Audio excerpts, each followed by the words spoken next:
Right. And our final speaker for the evening is Grahm Tinius.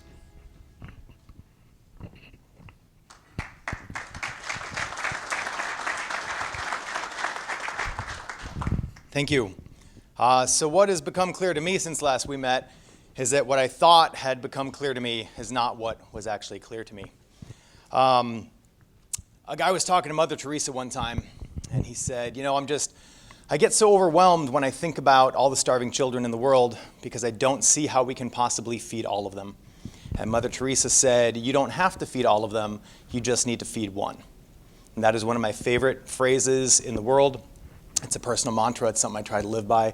Just feed one, right? Like just feed one. So in my career as a field training officer, I think that I don't have to change the culture or the work ethic or the attitude of every officer in the country. I just have to work on the one that's in my car at the time. And if I'm teaching a class and it's something that's, a little existential, communication or motivation or leadership or something like that, I don't have to get all 50 people in the classroom to buy into what I'm saying. But if I can get one person to come up to me after class and say, hey, I really appreciated that, I got something really good out of that, like that's a win for me. Like that's what I thrive on. So I just repeatedly tell myself, like, just feed one, just feed one. Like that's how I get through life. Now, part of this is because I have attention deficit disorder. Like I have ADD off the chart. And so sometimes like big, complex, overbearing like projects are difficult for me to grasp at once. I get overwhelmed. So I just say, like, just feed one, right? Like just chunk it off. Just what can I focus on right now to work on this one at a time? So just feed one. That's what I keep telling myself.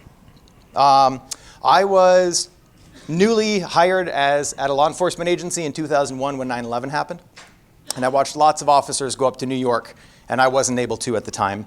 And as a brand new officer in 2004 when Katrina happened, I watched lots of officers go down there, and I wasn't able to do that either. But I was pretty far in my career when I saw a tornado hit Kentucky in December of last year. And being an FOP member, there was a call for help for the disaster area response team to go to Kentucky. And I'm in a place in my life where I was able to go. So I responded out to Kentucky. And FOP's DART primary mission is to feed first responders within 24 hours at disaster areas, hurricanes, tornadoes, earthquakes, whatever it might be, right? So I go out there, and coming into Mayfield, witnessed devastation like I've never seen before in my life. I've never been exposed to a tornado or the aftermath.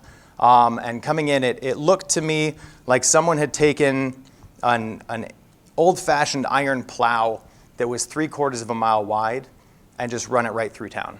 My buildings were unrecognizable. It was overwhelming. But we set up shop and we started feeding first responders, about 300 to 400 meals 3 times a day, breakfast, lunch, and dinner, which seemed like a big undertaking. And I just kept telling myself, like, just feed one, right?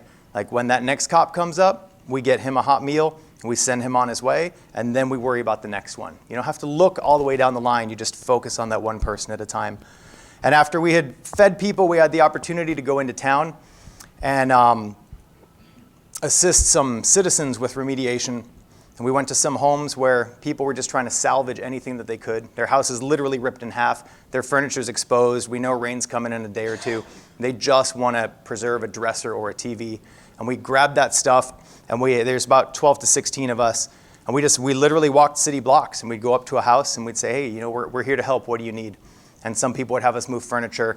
Others would have us, sifting through debris and fiberglass and drywall, looking for anything like photographs or jewelry or anything that maybe meant something to them. There was one family that all they wanted was the food out of their kitchen, and it was just a lot of canned goods, but it's all that they had. That's all that they wanted. And walking through town, getting pretty emotional, and I just keep telling myself, like, just feed one, right? Like, you can't fix the whole town, but I can help these people in this moment, right here, right now, make things a little bit better for them, and then move on to the next. So that's what I kept telling myself, just feed one, just feed one. So we finish up in Kentucky, we come back home. It's a couple days before Christmas. I've been gone for the last 7 days. And my wife has basically had to take care of Christmas by herself, which is kind of unusual in our household. Christmas comes and goes. I sit at home. There's some vacation. I'm just kind of hanging out at the house. And New Year's Eve, Colorado catches on fire. Just outside of Broomfield, in Broomfield, big wildfires, urban interface, burned entire neighborhoods down. And New Year's Day, I wake up and FOP DART says, hey, we're looking for volunteers. I looked at my wife and I said, I'm kind of thinking about driving to Colorado. And she said, I know. I was expecting that. So I jump in my truck and I drive to Colorado. And again, it's amazing that when you think that you've seen it all, that you actually haven't. Some of the hottest fires that I think I could have ever had witnessed, it was just a series of basements with ash and twisted, rusted metal, like unrecognizable things. That was it, just a pad with a hole and metal in it. And this time we were attached to a FEMA incident command post. 800 people 3 times a day needed food. And we are serving food out of what is basically a roach coach, right? A food truck. And I don't know if you guys have ever tried to cook 800 hamburgers in a food truck, but like it's a big undertaking. It seems like a lot. And Grahm just keeps telling himself, like, just feed one, just feed one. And we get through 800 lunch, dinner, breakfast services per day. So while I'm in Colorado, my wife calls me and tells me that her mother passed away, which is super complicated because my wife doesn't have a relationship with her family for a lot of very difficult reasons. Her brother's in prison. She didn't have contact with her mom. And she's more angry than she is grieving. But here we are, like here she is once again, like even in death, she's cleaning up after her family, which is what she's done all of her career, all of her life. So I'm trying to like be as supportive as I can over the phone. That night after we break everything down, clean up, we're sitting around and I tell someone, I'm like, yeah, my mother-in-law passed away yesterday. And they're like, Grahm, go home. I'm like, no. They're like, yeah, you should go home. I'm like, no, like there's important work to be done here. There's work to be done. There's people to be fed. I'm going to stay. So I stay for 3 more days.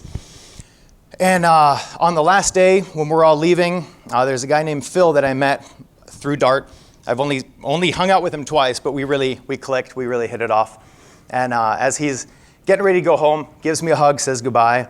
And I just start crying, like crying. He's like, dude, are you okay? And I'm like, I think so. He's like, why are you crying? I have no idea. But I can't stop, right? Like it's stupid. Like I can't stop crying. It's so stupid. So he leaves. Later that evening, I get in the truck and I drive from Denver back to Salt Lake City. It's a long drive by myself. A lot of time in the truck to think. So I get home and I feel super, super guilty for leaving my wife during this time when she probably needed her husband more than anything else. So I dive just head over heels. I take everything off her plate. Like, doesn't matter what it is, anything to deal with her mother's funeral and services and notifying her brother and getting police reports, getting paperwork. I take all of that on.